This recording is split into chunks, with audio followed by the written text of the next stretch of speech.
Okay. So remember how I said that that other book was the last chance I was going to give erotica? I meant this entire section of books that I'm doing is the last chance that I gave it, and pretty much, I think only one of them made it onto the list, but not high enough that I'm going to like seek out the rest of the series or anything like that because I'm certainly not going to. Um, so this one is called Deepening Dark, and it's a Persephone Hades one. So uh, Kore, that's another name for Persephone in case you didn't know, is being chased by a guy named Damon who likes her, and apparently this is foreplay. And he catches her, and apparently like they have sex, but it's not like good sex. So yeah, he also doesn't know that she's a goddess, which is fun. Hades is above ground because the underworld has lost its lust. Why do people always portray the underworld as being like this weird lustful place as though it's not actually a place of also suffering? Like, I get that Hades is the god of the underworld, but like that's where souls go when they don't get to go to the fun place, whatever. I don't actually know what that's called for Greece, but why do we act like the like in every single one of these books too? The underworld is always a place of lust, and I don't understand why. Um, yeah. Probably to offset all the suffering. What? It's probably to offset all the suffering. I guess. Hades hasn't had a partner or felt pleasure in eons.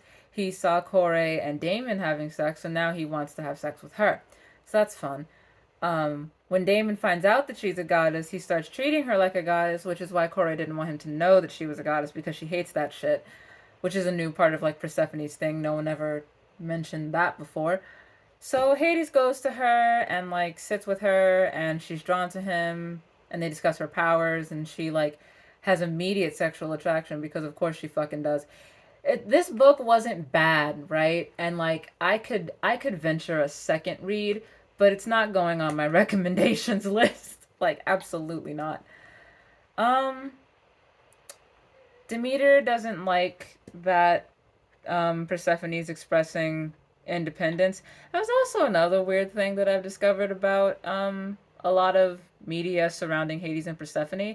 I don't like Demeter, but the reason I don't like Demeter is not because of the actual myth. I don't like Demeter because of the stories. Because everybody always portrays her as like a very controlling mother.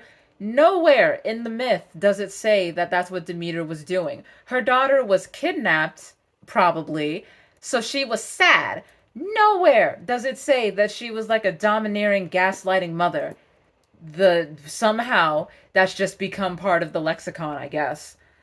Um, I don't even think there's an interpretation of the myth that has that in it. But yeah. So Persephone goes with Hades to the underworld, but Demeter doesn't like that, so she pretends that Persephone was kidnapped, so that's fun. For some reason, this leads to Zeus and Demeter having sex again. I do not know why. Hades shows her the underworld, and Demeter is aghast that he wants to marry her, but she eats the pomegranate seeds.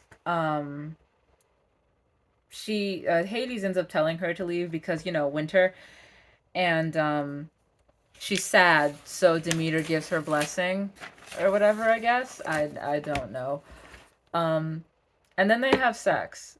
Not Persephone and Demeter. That'd be weird. Although it is Greek mythology. Hades and Persephone have sex, and then a few months later they have a baby. It was fine. Like it was kind of just the myth, but sexier. It was fine. Um, it fit where if what does that say? If it were anything else, I'd be mad at how fast it was, but that's pretty much just the story. Yeah. I will also say that with these erotica books, the sex is rarely the problem. It's usually the rest of it that's the problem. Um, I would like to second this.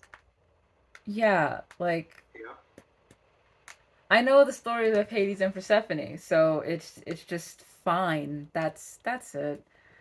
Um, Another type of book that I've decided to give up on is these fucking retellings of these fairy tales, because they're not the retellings of the fairy tales, they're the retellings of the Disney movies. And I find that kind of annoying, number one. And number two, they are all the same story.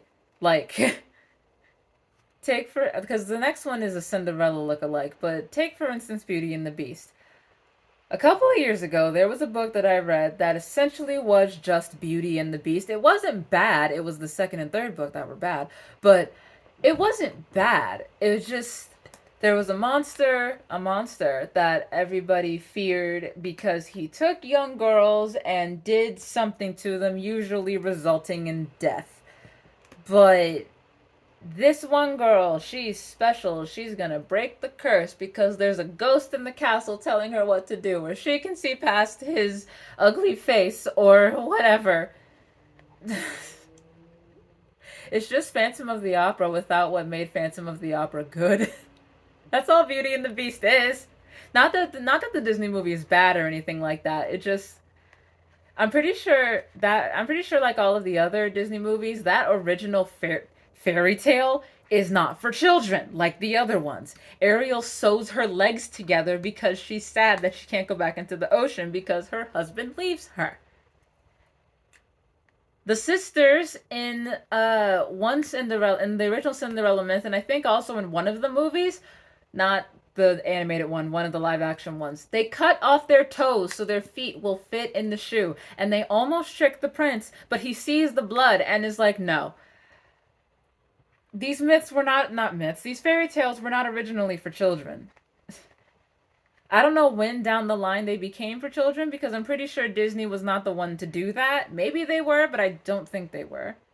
In the original Snow White, when she's asleep and 13, the prince, I'm pretty sure, impregnates her with twins. Or is that Sleeping Beauty? I don't remember. Sleeping Beauty. There you go, Sleeping Beauty.